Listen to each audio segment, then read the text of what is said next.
We go. And welcome to the talk show, Let the Truth Be Told. I'm your host, Pastor David. And folks, we got a great show today. We're going to talk about a couple of ICE shootings. We're going to talk about Mitch McConnell and Lindsey Graham, who passed away this past weekend. So if you ain't got nothing to do, call your friends and let them know you're listening to Let the Truth Be Told Radio. I'm your host, Pastor David. Y'all come on in.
And welcome to the talk show, Let the Truth Be Told. I'm your host, Pastor David. And first, let me give all praises to Yahuwah and Yahusha. That's God in Christ in Hebrew. Well, man, it has been a tumultuous weekend. We had Senator Lindsey Graham to pass away, and we already knew that Mitch McConnell was dead. So, and folks, we had a couple of ICE shootings over the weekend, and we want to talk about that because for me, I don't understand something. If you came to the country illegally, you're here illegally, and you know that if you get caught by ICE, they're going to send you back. So when you get caught, why don't you just stop your car or stop doing what you're doing and let them take you into custody, and that cuts down a lot of stuff. But for what I've seen in one of these killings was a man from Cuba who was driving around the blockade or whatever the case may be, and then when he hit the car, and so when they tried to get him out, he got out and he ran and he got shot. So, and a lot of people are protesting across the country. But I must say this. There's no other place. I can't go to Colombia. I can't go to Nicaragua. I can go to Mexico. I can go to no other country and get paid to come and invade them and live on their soil. And when they ask you to leave, you tell them to go to hell. You're not going nowhere. So that spits in the face of those who have come to this country legally, who have paid their dues, who are going through the process to become an American citizen. It's just like the Haitians. The Haitians talked all sorts of crap when they got over here. They talked about black people this and black people that, and yet they're black. So why would you be here 20 years and not go get your citizenship? So that's what we're going to talk about today, folks. Let me get my crew in. What's on, Mr. Binky? Howdy. What's up, Dre? Dre, can you hear us down there? Yes, I can.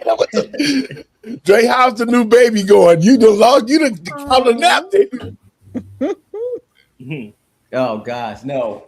The baby is keeping all of us busy. She is so sweet. She's getting chunky now, so it's a fun time at the house. Okay, cool. Okay, guys. Okay, let's start off with Mitch McConnell. Now, he had a cardiac arrest. What Mitch is about 80-something years old, somewhere in there. 85, I believe it is. Yeah, yep. He had a cardiac arrest. He was unresponsive. They took him out the house June 14th. And so now they're saying he's still alive. when he hasn't made any appearances, he hasn't spoke to anybody, and then they put a video of him out. Let's play this clip, guys. But first, give me your thoughts on that, Randy. Tell me what you think about it. I spoke to Mitch McConnell 20 minutes ago. Really? You're going to Scott Jennings this situation? Stop that. Yeah. I spoke to him 20 minutes ago. He said he's not well enough to return back to the Senate floor, but he is recovering just fine. So there's that. But Doc, your thoughts after Randy. Go ahead. It's another round of Weekend at Bernie's. They need to stop doing this with these politicians that are elderly. They did it with David Scott. He actually won 2 elections, and I think fraudulently, because he was already gone in 2021. You did not see this man. They finally had to cut. They were like, okay, we can't put up this facade anymore. We have to call it. Seriously. So a lot of these people need to be investigated. Yeah, this is really interesting that they're pretending that they're not providing us with a lot of information about what's going on with Mitch. It's making a lot of people suspicious, and until we get definitive information, there's just going to be a lot of theories about what's really going on. Mr. Binky? No, I don't care. If you keep up with the politics to begin with, the guy was non-essential to begin with, and they're holding him up for a soap opera. Well, guys, you know what? You know, the Democrats had set the mark with Joe Biden when Joe Biden was totally incapacitated to be the president of the United States. And they kept him as if he was a real coherent person for 4 years? They played the game. And I thought Joe was dead a long time ago. You know what I'm saying? Because he had body doubles in the whole 9 yards, man. Barack Obama ran this country from his basement, so he say, you know, when Joe was in office. But let's play this clip and we're going to talk about it, about Mitch, and see what's going on. Video of emergency responders taking Senator Mitch McConnell to an ambulance. The neighbor who shot the video told CNN the Capitol Police blocked the street and other neighbors reported seeing McConnell's face. This was a month ago, and it comes nearly a month after a spokesperson for McConnell first reported that the senator has been hospitalized, but few other details have been released. Let's get to Annie Greer, who helped break this story. So talk to us about this video and how it fills in the pieces of the puzzle. So, John, what I heard from a neighbor of McConnell's around 8:30 in the morning on June 14th, this neighbor opened their door to commotion on the street. They saw 2 ambulances, a fire truck, and Capitol Police had blocked off the entire road. So this neighbor stayed on the street to try and figure out what was going on. And about half an hour later, at around 9 o'clock in the morning, this neighbor saw a person from McConnell's home being carried on a stretcher into an ambulance and said that they saw this person was wrapped in a blanket and that their feet was exposed, and that another neighbor standing next to them identified McConnell's face and saw that McConnell wasn't wearing an oxygen mask. So the firsthand witness that I spoke to said that they tried to ask Capitol Police what was going on, and all they were told was it was a medical emergency. They wouldn't confirm who it was for. And these new details come as we know very little about Senator McConnell's condition, why he was brought to the hospital on June 14th, and why he remains there. His team, all they have told us is that he is in the hospital and that he is recovering. But we do know that there is also EMS audio that shows that first responders came to McConnell's home on June 14th to respond to somebody who was unconscious, who was under cardiac arrest and needed CPR. So since that audio recording has come out, McConnell's team has maintained that the senator is recovering in the hospital. Senate Republican leadership in recent days has said that they've spoken to the senator, each for around 20 minutes or so. But this entire episode has just brought to the forefront and raised questions about what level of transparency lawmakers who are dealing with a medical condition have to share about their situation, while also protecting their personal privacy and serious health matters. So that is what is unfolding on the Hill, and this firsthand account and this video, John. Okay, guys, your thoughts on? Go ahead, Doc. You ready to go on that? Tell me what you think. His wife left 3 days after he was in the hospital. She's in China right now. Mm-hmm. We don't know if she's even come back yet. What are you doing meeting with officials in China when your husband is in the hospital? Like Yeah. that whole thing right there, boom, he's gone. And she had to go back and tell them he's not here anymore. So whatever plans that we had to move forward using Mitch, he's no longer available for that. And she's probably also positioning herself to take his place. We need Yeah. to talk about that part. What do you think about that, Randy? I partially agree. She did return back briefly Okay. and released a statement and said, everything's fine, nothing to see here. I was with him 20 minutes ago, type of thing. But to that next point, though, I can concur with that. With him, if he is no longer on this planet, walking around alive, and not with a battery pack in his back, then yeah, there is a potentiality that she could be in line to replace him. She can. Now, although she was a former secretary under the Trump administration, I don't think Trump is really, I guess you would say, for lack of better words, in liking of her. So he may say, "Nah, we're not doing that. We're not doing her," and pick somebody else.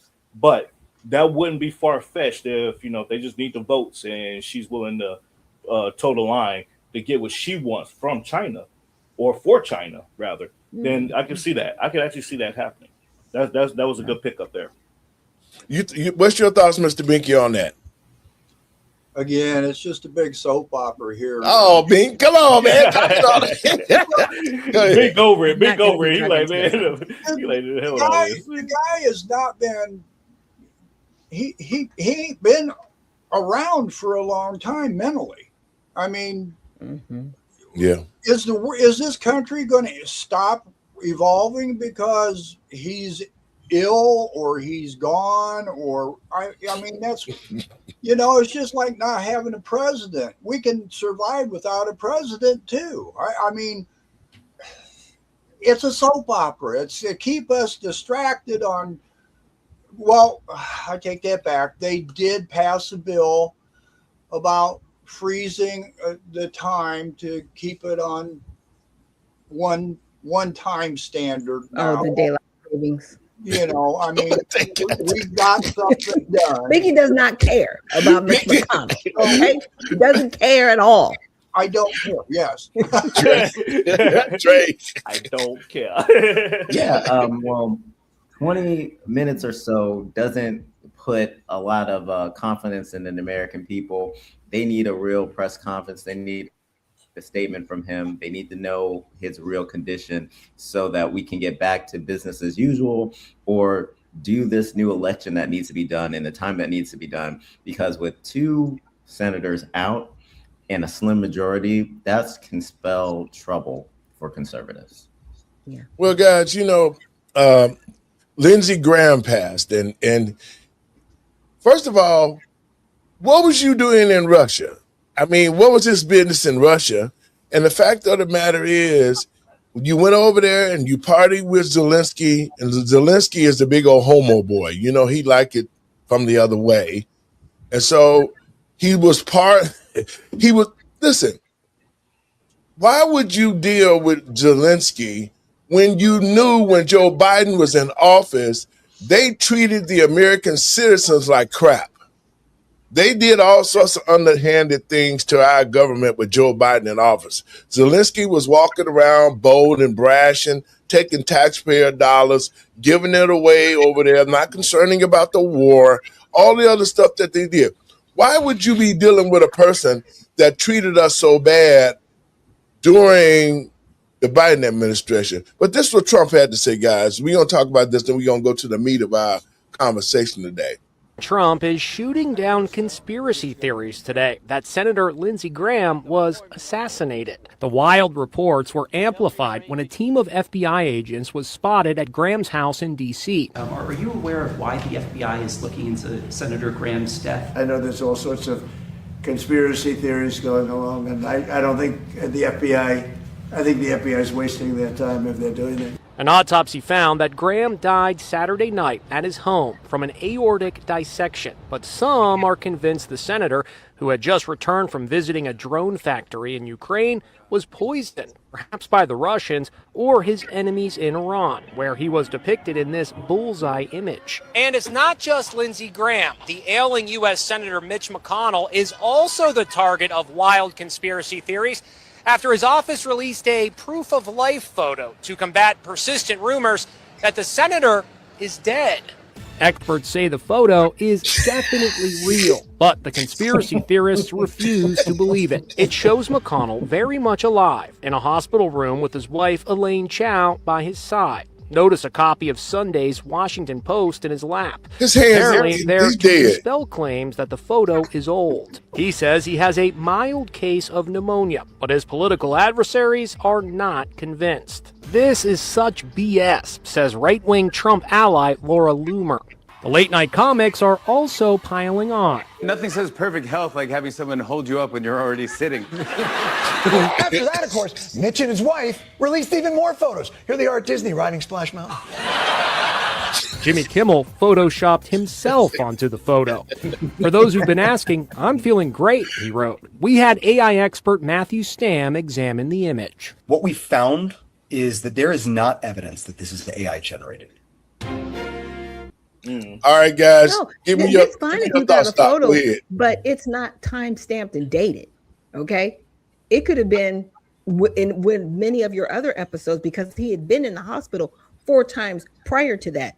Are we not going to talk about when he fell? Are we not going to talk about how he was ushered around in a wheelchair at the Capitol? Really? This man is not with us. I need people to stop. Your thoughts, Dre.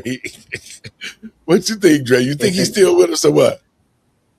If it is pneumonia, that's very serious, even if it's a mild case, and you could be hospitalized for a while. I just hope that he has a speedy recovery and that they do something to dispel a rumor. Oh, and the other thing we bring up is the whole thing with Lindsey Graham. I think it might have been the injection that got him. What injection? Because he got the COVID shot. You think so? And I think it could have. It could have. With him. It could have been myocarditis, and they don't want to say it because you can have that situation where they don't know, and they're not releasing anything autopsy wise. And of course, if he was traveling, that'd be a totally justifiable thing to say, look, somebody else did it. I'm like, really? You gonna blame Randy, your really? thoughts? I have a slightly different take on this from actual real world experience with Russia and Ukraine. So do y'all remember a few years back now, this happened in, I want to say 2018, 2019 window. One of Putin's enemies was poisoned, injected with So there are agents out there that are designed to be injected into you or ingested, and it has an effect like a nerve agent type effect that will destroy your heart and everything else. So I'm along the lines of if something like that did happen to him, it was because of that. Well, he's been back and forth so many times. I'm kind of like, now you want to do it now? But that timeline adds up for me because that's how the last guy got killed. It happened like the next day where he started experiencing symptoms and everything else, and then he died. So this lines up for me for Lindsey Graham if that happened. For the FBI to be at his house and everything, doing searches and stuff like that, they probably knew like, okay, there's a probability here, and what else does he? What evidence does he have that that could be like, like secret documents or paperwork, whatever else. So they're looking for something, and President Trump has plausible deniability. And that's why he's like, I'm not going to get into this because he knows. Oh shit! They're taking our people out. And so if that is the case, ultimately, the United States Congress will have to declare war because they just assassinated 2 of our members of Congress. Your thoughts, Ray? Wow. I'm going to side with caution. None of it looks good. And I do have concerns about there being some foul play. Yeah, me too, because, to me, it doesn't make sense if you've been there several times, but I don't know why that these politicians think that we can be at war with other countries, like we're at war with Iran. All sorts of stuff is going on when you go visit somebody. You don't know who is who. And so for Lindsey to be over there and come back in his AR or something bust open like that, he was a left-hander. That's what some people say. And what I mean by that, I just have to keep saying of the darkness that the gay community has brought to the world. And now a lot of them being exposed because Lindsey was on that other side of the world. No telling who else was on that other side of the world. And these things... I thought you was going somewhere with the left hand thing because I'm left-handed. I'm like, wait. I keyed in like... But I do, man. It's something going on in America, man, and the American people are in the dark about it. But it's showing in the politics now. Everything that's going on. We're gonna switch gears. Dre, you and I talked yesterday about a meeting that you were at. Talk to our people a little bit more about, because the problem that I'm having is this: if you came to the country illegally, first of all, you don't have rights. You are not a citizen, so you cannot say, I need due process, or you are violating my rights, my human rights. You don't have any human rights in America if you crossed the line and committed a crime, and you committed a crime by being here illegal. Now, Dre, talk to our listeners about what you saw yesterday at the meeting that you were at. Yeah, so I happened to go to this Hispanic roundtable, and basically they brought different leaders from different businesses together to talk about outreach to the Hispanic community. And I was very interested in, participating in this because a organization that I volunteer with, we reach out to all minorities. So one of the things that kind of disappointed me about this particular meeting was that it was essentially that it created an atmosphere that they really didn't trust Black Americans to do certain jobs, and also that there's this belief that Hispanic people are the best workers, and then also that they don't actually that they actually believe that the Hispanic community has experienced more has been like downtrodden for the last decade.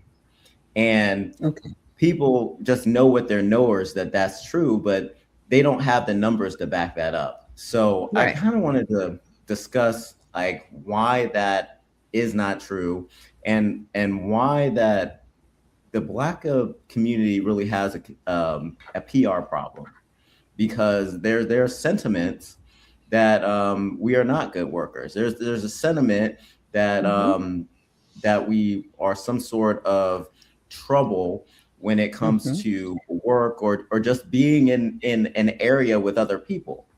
So there's a distrust in the Black community. I really think that we need to address that as a community, because if we're going to continue to strive in the economic workforce, we have to do something with that narrative. Yeah, well, it's propaganda. Bottom line, it's propaganda. Because I was saying a couple of years ago, I was like, why is immigration the face of the Latino community?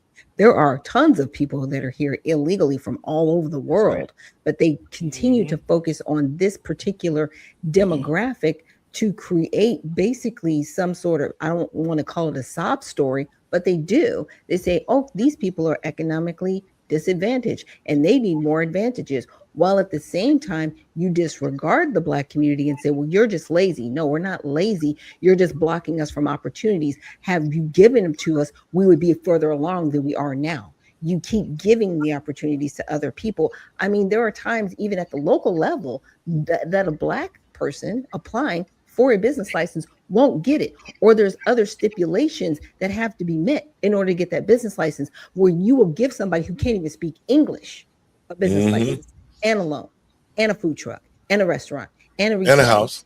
everything.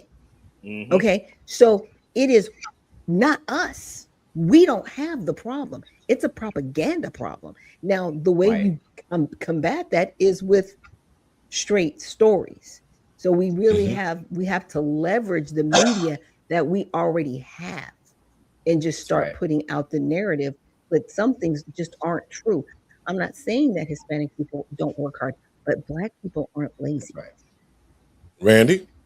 I think actually I agree with Dr. Shack, but I would say I would take it further that Black people probably actually work harder than anybody else in that regard. And I say that because you think about it, anytime that we step into a room, we have to perform twice as good as the people that's already there, just to prove a point that we belong in the room in the first place. And so I push back on the idea that Hispanics, feel that we are lazy in a sense, but there is a culture. However, and I can back up what they're saying with this is that there is a culture of Black people who are lazy and who are looking for, they fall back to, oh, we need reparations, or we fall when we're chanting those kind of things. That gives the lazy sentiment. Oh, you just looking for a handout, and that's where they're picking that up from. And so it's not that we're lazy. It's not that we don't work or we can't work. It's just that we have a combined culture of those that are giving a perception to others that we are lazy because they see that. The old saying, the loudest wheel, the squeaky oil. Yeah, and that's that batch of people, that culture of people that are screaming the loudest while but they we are can't working. say that we're not lazy, because if you're coming over here having 5 kids and living on welfare, getting HUD and being on food stamps, who's lazy? Yeah, Like demographically, they are at a higher percentage when it comes to that. Who's lazy? That's all I'm saying. Yes, exactly. You want to talk about that, babe? Well, like Doc said, it's propaganda. I mean, I had a company come in and replace 12 windows and a door in basically no time. It was all Black. I'm a gearhead. I race cars. I know Black people that can build motors and build race cars. I can make tacos and burritos, and I know Black people that can make tacos and burritos. So this idea, it's not the Black community is lazy. It's not that they don't know anything. And Randy made the statement that there's people that are lazy in the Black community. Yeah. Well, there's people in the white community that are lazy. Yep. So for lazy doesn't have a demographic. Again, thank you. Yes, they don't. I know a whole bunch of lazy Asians, Hispanics, Blacks, white, Samoans. You name it. I know some lazy folks in those. So it's propaganda. If you want to believe the propaganda that you're getting fed, and if you listen to the media feed you this stuff, you're the problem. It's not the Black community. It's not the white or Asian or Hispanic. It's you believing garbage. Yeah. Well, you know what, guys, and all of you are totally correct. For me, I see it sort of differently because, see, Black people have been discriminated against in this country since we've been here. That's without a doubt. And Black people have always been used and abused to the fact that we couldn't get the jobs because they always made excuses for Black people to get hired. I'm going to give it to you in a minute. They always made excuses for Black people to get hired. And that's why they came up with these programs like the DEI, the affirmative action, so Black people could get certain percentages. But that has been a drawback because DEI and affirmative action only allowed you to use the word minority instead of hiring black people. You said minorities, so then that means white women, Asians, Mexicans, and everybody else. So blacks have been discriminated against in this country. But the things that bothers me the most is this. The Democratic Party and the politicians who have been working with the Democrats, who open the borders and let these people come in, they're feeding them that information. They're telling them, like the meeting you was at, Dre, they was telling them, oh, okay, well, y'all done got over here. Black people so lazy. They don't want to work. They won't even own businesses in their own community. But you're not saying that we stop them from getting business license to own the business in the black community. Then they say, well, all black people want to do is smoke weed and don't want to work and this and that. That is a lie. And that's what the media has portrayed, so black people would not be welcome at workplaces in the United States. And so that's been around for a minute. Go ahead, Ben. David, but I went a few years ago and I went to apply for a post office mechanic's position. And while I was there because of all affirmative action, they got the black people and the women in the military got put ahead of me. You know what, Mr. Binky, you ain't right. You ain't right. You ain't right. Come on. On that, I went there. Pastor, I like to drop a number. I was white. I didn't get the Go job ahead, Dre. because everybody got more points than me. Yep. Go ahead, Dre. I thought a lot of times when we're talking about immigration, we talk about the jobs that are taken. We talk about the decrease in wages, but I don't think people really conceptualize this.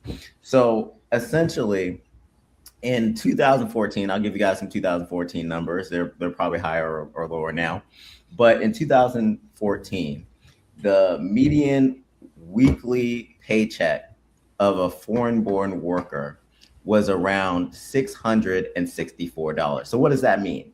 That means there are people that made more than $664 every week and people that made below, but the average was around $664 weekly. Now, let's look at American workers. That was 81% less than American workers, native-born workers, were making. So when we're talking about when you have an influx of people coming in and they're willing to work for anything, that is the difference. And this is why you're seeing a lot of Black Americans leave a lot of different industries, because it's not financially, they're not financially capable to stay in those workforces when they have to compete with people that will work for $664 a week. Yeah. Dre, I trained 2 attorneys making 6 figures while I was making $25 an hour. I had a master's degree. And they refused to give me a raise. They refused to recalibrate the position, even though I was doing more and develop the position. Yeah. In 1988, I was in San Antonio, Texas. I went down there for a year. I worked at a gas station, and a construction company, a Mexican construction company, a legitimate one, came in and they would buy fuel.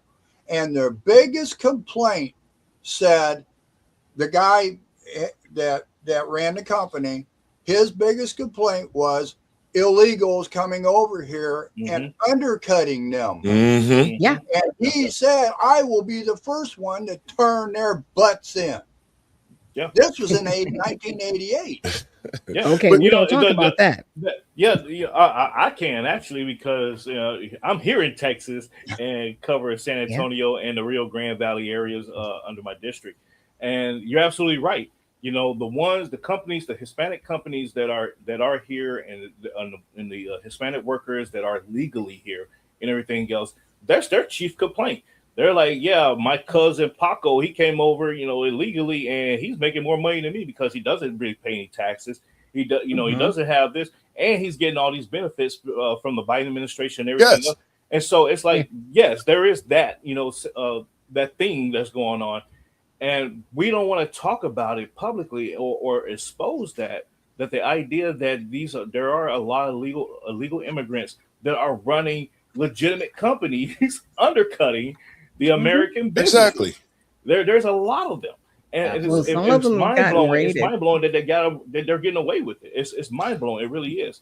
Some of them aren't, not down here in the South. I'm just telling you right now. I'm having a house built right now, and they have to find some people. But you know what? Raided. I'm just saying. But you know what, guys? It has always been everybody else.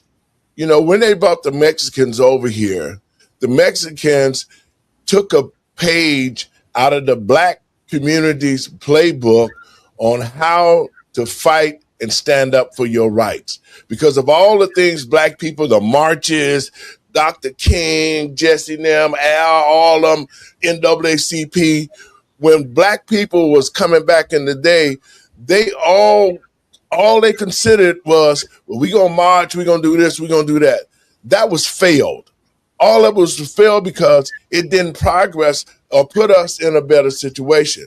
And that's why, for me, listen, in 1974, I graduated out of high school at 15. I got a job welding at J.I. Case Company, making over $150 a night.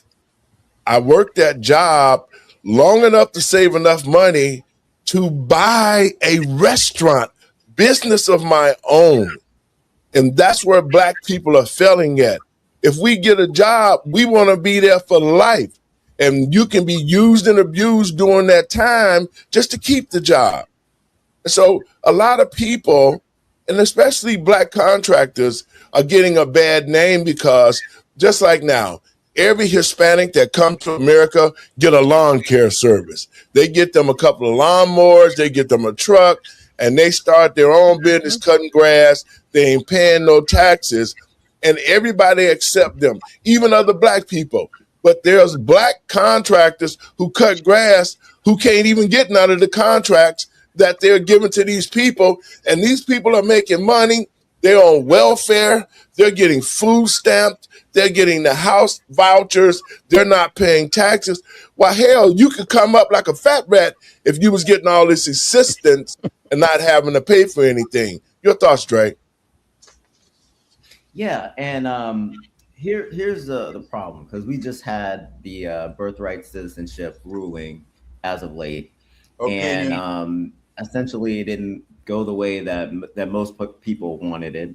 And a lot of people believe, because people have been living here illegally for a long time, that and they've been paying taxes. Some of them have been paying taxes. Some of them are raising families. Some of them aren't getting into trouble. They believe that those people that have been here illegally all that time deserve what we have because of our birthright in this country. They think that they deserve the same privileges as us. And they tell all these sob stories. They tell all these success stories about these people. But at the end of the day, they should not have the same rights as we have, since we are born here, and those privileges belong to us. No, they're criminals.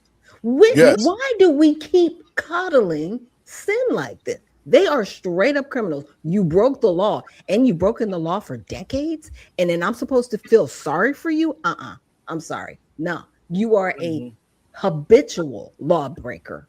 Period. No. Your thoughts, Bink? Well, the 14th Amendment says subject to the jurisdiction. I don't know what the Supreme Court didn't get out of that deal. It says subject to the jurisdiction of.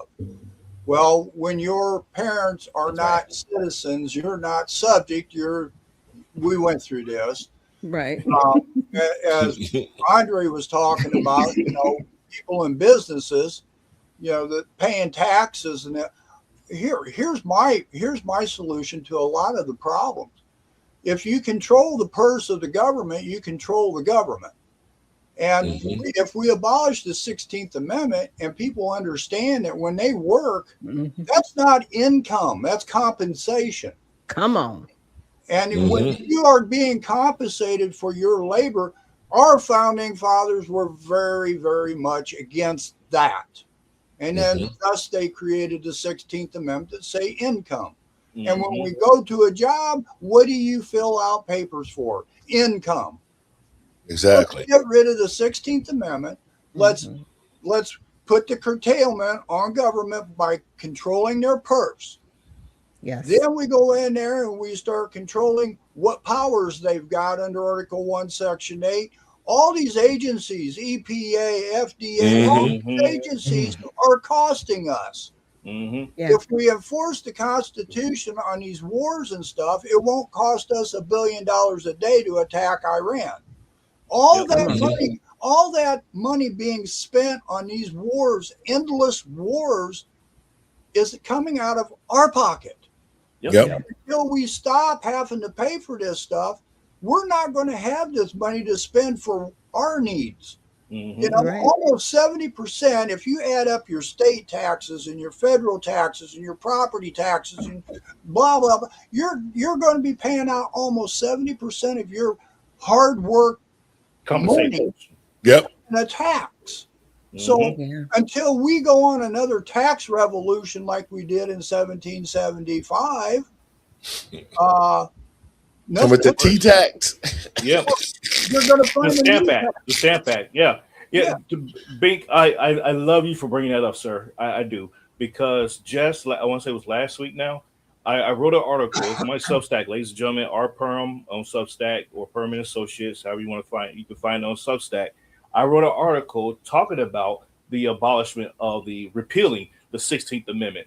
And I to your point, I brought it up from a different angle. See, the 16th Amendment didn't come. When did it come about? It came after the 13th, 14th, and 15th Amendments, right? Come on. So yeah, I'm not gonna give the spoiler alert, but there was a reason why we went from the tariff system to the income tax system, because they said, wait, we got all these black folks out here. There you go.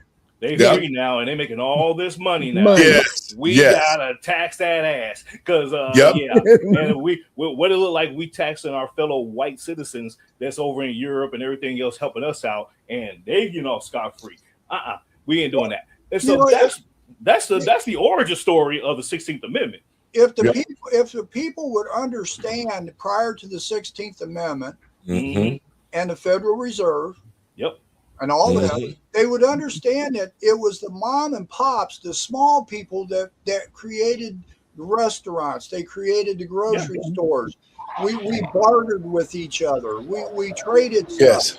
You know, and that's what made America big, great, and it gave us the opportunity to live our dream. Now, government's controlling everything that we do. They tell us what cars we can drive, what energy we can use. Come on. We've got to have a permit for this and a permit for that. You're taxed because you look, here's a good one.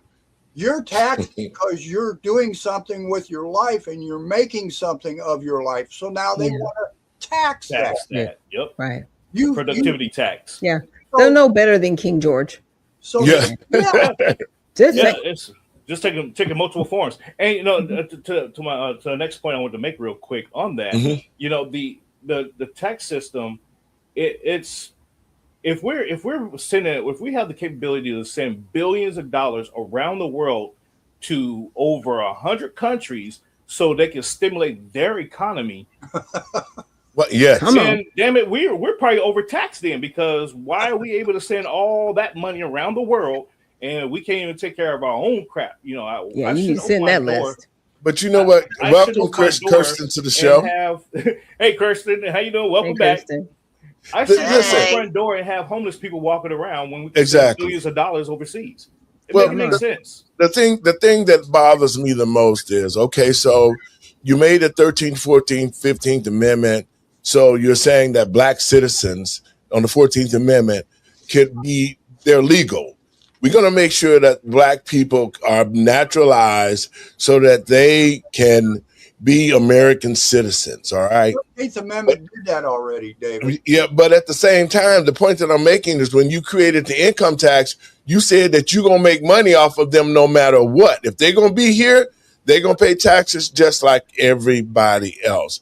And that was created for Black Americans. So I don't understand how they were able to take the 14th Amendment and turn it around and say, okay, how did it get to be for babies to be born, to be citizens, all of this other stuff that's been used. And that's why I say they're taking plays out of the Black community playbook to use in America in order to get the benefits that they're getting, the opportunities that's coming. All of that has been used, and they're using the Black community and the plight the Black people are having in this country to come over here and get rich. You want to talk about that, Christian? You got a moment?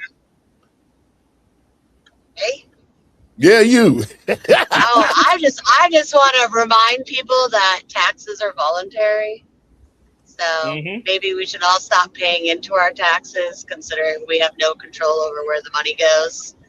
And I think, no matter what race, I think we have all been enslaved into this system. And people need to realize that we, the people, need to take back our government. And we all need to come together, because if not, we're entering some scary times here. Yeah, we're kind of done for. Yeah, well, you know what the thing of it is like, with the shootings over the weekend. Let me play this clip and we'll talk about that right quick. The ICE shooting in Biddeford. Learning here within the last 15 minutes or so, the ICE officer was just newly sworn in, but had been with another government agency since 2017. And also breaking, Homeland Security says the 26-year-old who was shot and killed entered the country illegally in 2023 and was, quote, released by the Biden administration and was granted a work permit last May. Scott McDonald breaks down what we know and the critical questions that still have not been answered. A day after the shooting death of 26-year-old Juan Sebastian Guerrero on the streets of Biddeford, a major policy shift. ICE has been ordered to temporarily halt vehicle stops. Multiple sources telling ABC News that ICE officers will receive new training on vehicle stops and that the pause will be temporary. Guerrero from Colombia, described by family members as a dad, a husband, and a father who is hardworking. He leaves behind a wife, 3-year-old daughter and sister. Senator Angus King saying Guerrero was not the target of the operation. We also know ICE agents were not wearing body cameras. Issues attacked today by Senator Chuck Schumer after the second fatal shooting by ICE in the last week. Both cases appear to have involved ICE agents who are not wearing body cameras, killing individuals who are not subject to the agent's warrant.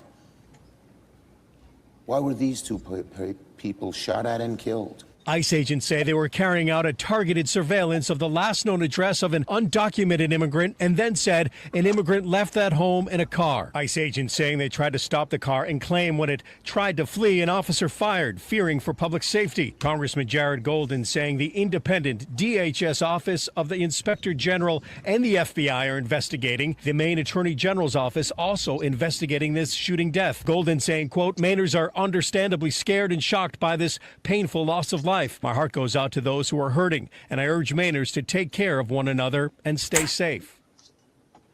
Now, let me say this. Maine is a Democratic state.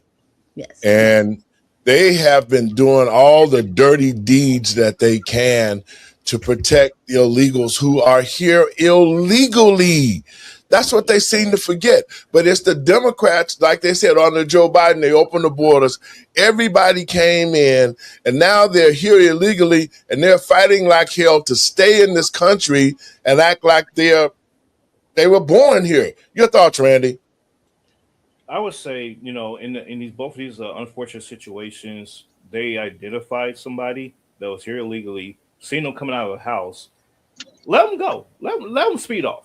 And just confiscate everything that's in their house, take their house and all that, and just say, hey, well, you're here illegally anyway, so either you turn yourself in or you go back to where you came from. And that solves the problem. If the ICE agents just start doing that, that's going to create enough fear in everybody else that they're going to leave. And they're going to say, oh, well, I ain't have all my stuff taken. I worked too hard for this, so let me just go ahead and pack up and leave. That's how you solve that problem, in my opinion. But it's unfortunate. It's unfortunate we're in this. My solution is pull everybody off the street that's an ICE agent, and we're going to come up with a list of people that are here that they are harboring. And then we're going to start with the mayor who's harboring these individuals because we know where they are. Then the police officers, and you're going to prison. You're not going to jail. You're going to federal prison. If you keep hiding these people, you got 30 days. These are the people I want. And in 30 days, if you do not provide them to me, you're going to prison. And I'm just going to keep going down the line till there's nobody left. And then I'm going after the governor. Like I'm going after everybody. Like you're going to prison. Nobody else is going to get hurt. Nobody else is going to get injured. And then these individuals that are in these communities, they're not going to have a choice but to turn themselves in. We have to put the people in prison that are hiding them because no one has any fear. Because as long as you continue to let these individuals and authority stay there, the people that are hiding are like, well, they're just going to hide me anyway. People shouldn't be hiding. Aiding and abetting fugitives. Yes, I love that. So I would recommend that you guys look up Nicholas Blanchard. He's a personal friend of mine. He was on Fox News. He ran for school board in Augusta, Maine.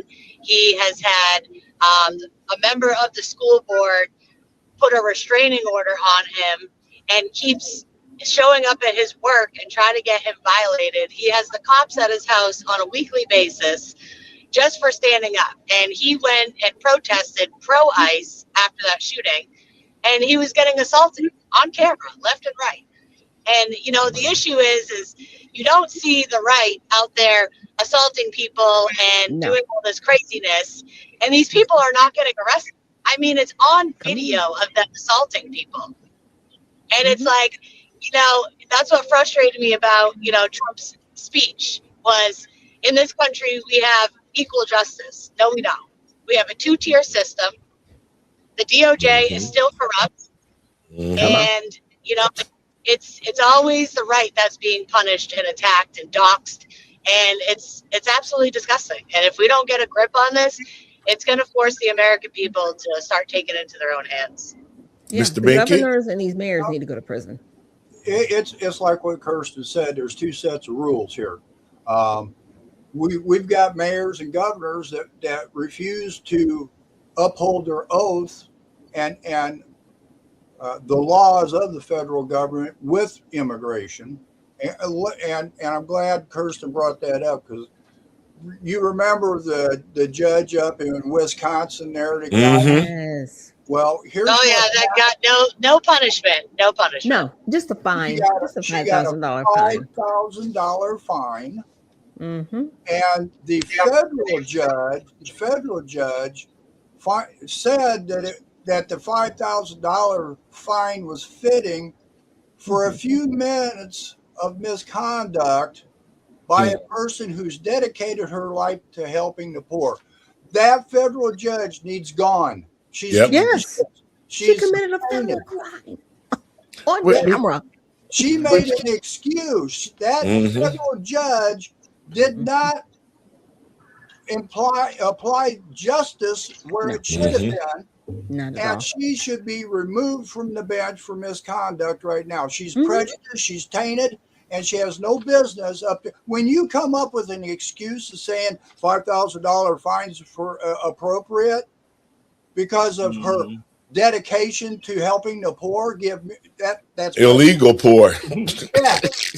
So I hope the Department of Justice goes after that federal judge and has her removed from the bench. Well, you know, it is the Democratic Party, and that's what I want Black Americans who watch this show to understand, that it has been the Democratic Party. They don't want to turn over their voters' rolls because they got illegals voting.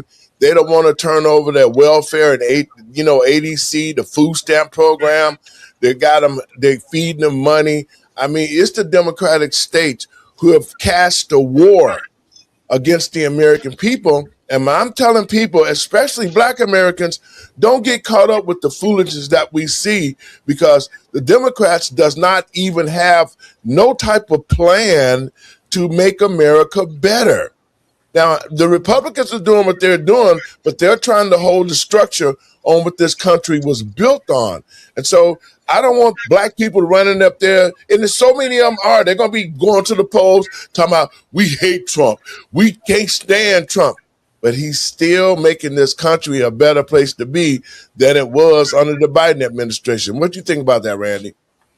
You know, the emotional support animals that we have out there running around that vote in a pattern of I hate this person, or I hate Trump, or I've been always Democrat, vote blue no matter who, vote red till you're dead. All these people, they are the problem in our electoral system, and this is why we have the issues that we have in this country, is because no one is actually, I'm gonna say no one, these group of people are not deliberate in the way they vote. They're not looking at it from a standpoint of what can this person or this party, for that matter, do for my family, myself, my country.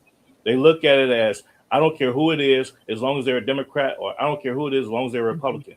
They get into office and they do a total 180 on you. Then you're like, oh, I should have never voted for them. It was like, well, you should have did your research. You should have understood who it is that you was voting for. You should have did your homework on what the issues are of the day.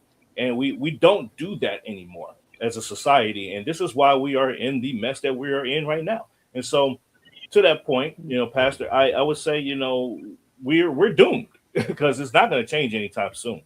And unfortunately for minorities just across the spectrum they're going to continue to be in these enclaves of doing that kind of voting. And their situation is not going to get any better, and they're going to keep pointing a finger at anybody, other people, not realizing that 3 of those fingers are pointing back at yourself.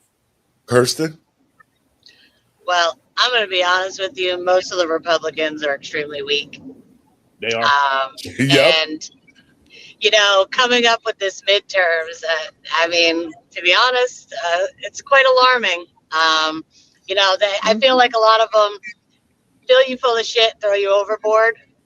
And then they get in office, and I swear it's like they do good on TV, but I swear that they're all secretly friends behind the camera. Yes. Oh yeah, they are. Oh yeah.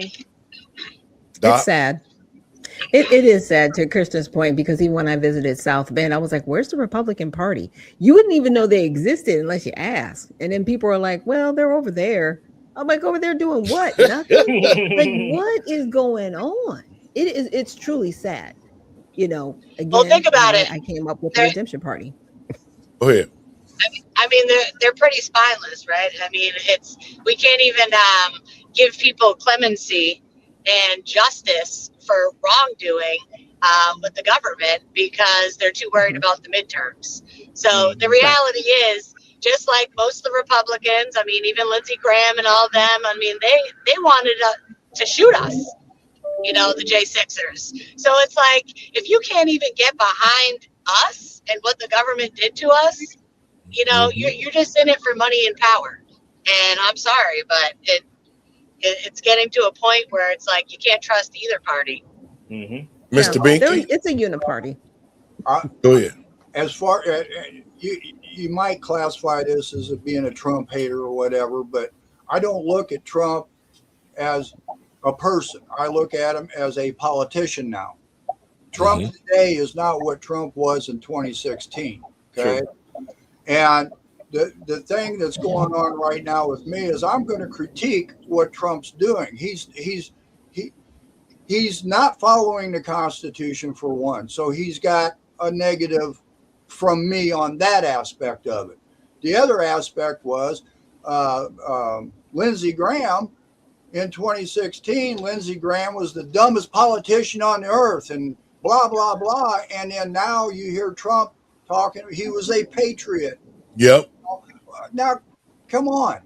We all know Lindsey Graham was a rhino. I'm sorry. Yep. He was a rhino. I'm not dissing him because he's passed away. I'm just stating what his past record is about. And as Kirsten said, Republicans are weak. Yes, they're totally weak. And they're just as big as the problem of being weak as the Democrats being the problem of being who they are. So, I don't hate Trump. I don't like rich people to start with. You know that. But when we get somebody elected to office to give an oath, they want to clean the swamp out, and they're part of that swamp now, I have a problem with that. Well, for me, guys, it's this simple, man. Follow the Constitution. If everybody just followed the Constitution, we would have never been in this mess. Because if you followed the laws that the Constitution was set forth by the forefathers, then the country would be in a better position. But because of the fact that both sides start breaking the Constitution rules, they start doing whatever they wanted to do instead of using the Constitution as a basis for what need to be done and how the American citizens should be treated. I'm going to play this clip and we're going to get out of here. It's about the Haitians who have lost their temporary status. An immigrant, people often think immigration is not a black issue. It is. Now the Trump administration is said to be sending ICE for the Haitians. I need all the people who said this doesn't affect black people to clock back in. Because let me ask you something and answer out loud. How is ICE going to tell the difference between a Haitian, a Jamaican, and a black American? The temporary protection status, it means and entails if your country is unstable, I will protect you. That's what that Statue of Liberty stood for, to welcome those in trouble, So that's a violation of human rights. Sending the Haitians back to Haiti, where? In a place where there is trouble. It's a troubled place right now. Many Haitians are expressing frustration after the Trump administration announced the end of temporary protected status, also known as TPS. So many Haitians, nationals, for thousands of families, this decision has created fear and uncertainty about what comes next. But another part of this conversation, has taught, a lot of people something, and of course, it has also caught a lot of attention from diverse people just wondering, why are these people calling out black folks for no reason? Anyway, guys, welcome back again to my YouTube channel. It's so good to have you. Thank you so much for clicking when you saw this video. I'm going to let the rest of the videos roll, then I'll come back with more commentary. Credit belongs to original creators of these videos. Don't forget to like and subscribe. So let's jump right in. Guys, you're going to have to get out of here. Randy, your thoughts on that TPS? Because my thing is this. If you were here under the temporary status, and you've been here in temporary status, it states that you can only be here for 18 months. Why is it 18 or 20 years later, you still haven't established your citizenship? And now that the jig is up, you're worried about it and you're crying to black people to help me. Your thoughts on that, Kirsten? Well, these third world countries where they eat cats and dogs and live a whole different life than we do, you shouldn't have been here in the first place, but if we allowed you to come here, it expires at a certain point, and if you're not going to assimilate to America, then get out. Randy? So I'm all for it. TPS, to the Kirsten's point, she's absolutely right. If you came here and you was not trying to assimilate and say, you know what, hey, I actually like this, and let me go through the process of becoming a permanent resident, a U.S. citizen, whatever the case is. If you did not do that, then you had no intentions on actually trying to become a citizen. You're just here to just reap off our benefits. And so I'm of the mindset of military-aged males need to fight and stay and fight in the country in which they're trying to escape from. Take it back, do whatever it is, die for your country in the process. Women and children, okay, nuances there, but at the end of the day, This is. I don't believe in the TPS status. I don't believe in the whole refugee system like that. Matter of fact, we shouldn't even have a refugee system in the United States because Mexico and Canada are neighboring countries. And if you're fleeing from Somalia, the United States is not your next country to go to. That's a safe haven. So I don't believe in all of that. And we need to redress our laws to establish that fact. And so, good on them that they removed the TPS status. But at the end of the day, there needs to be more work done behind that to solidify it, to prevent future presidents and future members of Congress from trying to reestablish TPS in the form that it was. Mr. Minky? All right, real quick, what was TPS created for? For people to be here on a temporary status until they can get to become Americans. Okay. And that was for 18 months. 18 months. Okay. So they violated the temporary status regulation. The program itself, they violated it. So if you violate that contract the government gave you, gone. That it's just that simple. What can anybody cry about? You know? Well, what I think is this: if you came here illegally, and you know that you're here illegally, and you hate the way that you're being treated because ICE is going to enforce the immigration laws, why don't you just take your ass home? Go back home where you came from and be in your own country. I don't understand how you could be out protesting and you're a criminal and you're standing right in front of the law enforcement, complaining and protesting and all of this, and you know you're not an American citizen because you don't have any rights. And that's what I'm telling people here who are here illegally. You're not supposed to be here because you didn't come the right way. Just pack up your bags and take your ass back home and then hopefully come back the right way. Kristen, your thoughts? We got to get out of here. Your last words, sweetie. Get out of my country. God bless America. Randy. Hey, thank you all for a great discussion today. I look forward to linking up with y'all again soon. And other than that, you can follow me on all socials at rperm. And don't forget to pick up my book, Polarizing America, wherever books are sold. Mr. Binky? Well, just to have people think of something here. Here's some wages. A salary of a retired U.S. president is $450,000 for life. The members of House of Senate, it's $174,000 for life. The salary for the minority leaders is $194,000. The average deployed soldier gets $38,000 to go over and fight in a war. The average income for people drawing Social Security is $12,000. I think we've got a problem here that we need to address.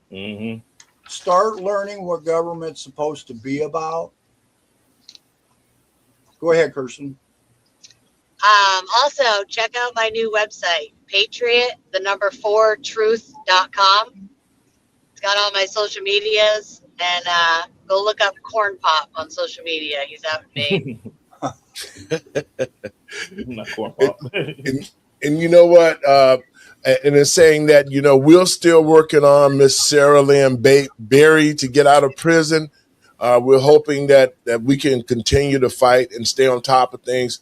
Kirsten is on top of that, and I really thank her for the work that she's done the past 3 years, fighting, trying to help her get out. There's so many people that are in prison, that are locked up, that should be home. And that's what we've been focusing on with our foundation across the country, is trying to fight to get people out that's got C numbers, people who are there that shouldn't be there.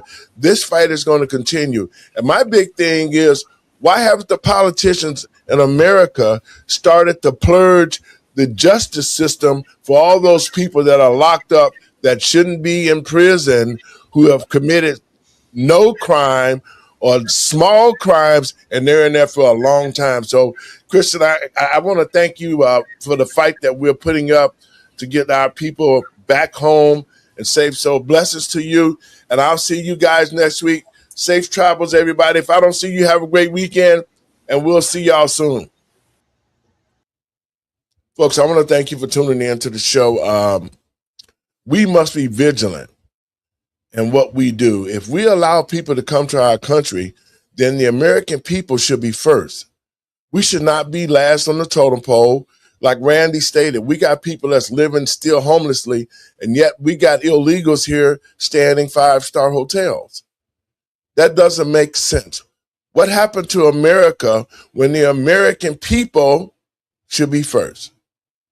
And so I'm urging Americans to go to the polls and let us continue to fight that ICE is doing. ICE is trying to do their job the best way that they can. It's the politicians who are feeding these people all this information about how you don't have to pay attention to what the law says. It's okay to break the law. Because when you come over here, as long as you break the law, we're going to give you all the benefits that we're not even giving to the American people. To the American people and patriots across this country. The midterms are coming, especially Black Americans. Let us not be fooled by what the Democrats are saying. Let us not be fooled about what they're doing with all the other races of people who come to this country and land in the Black community. And I'm urging Black people in the United States, now that we know what they think about us, now that we know all the games that they've played, I'm telling Black people, we have to start looking at a new economic engine, like the Black Wall Street. That's what we need. We need to be self-sufficient.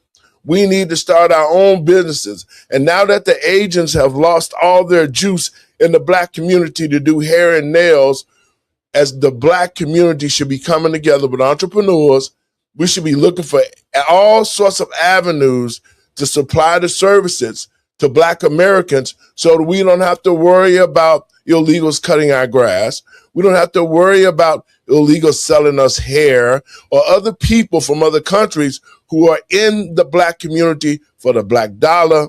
It's time for us to implement our own economics, pull our money out of all of these other people's pocket and put it in our own pocket so that we can make Black America great again. God bless you. I'm glad you guys came to watch. Share it around. And remember, put God first so that we can make this country what it used to be. Blessings to you.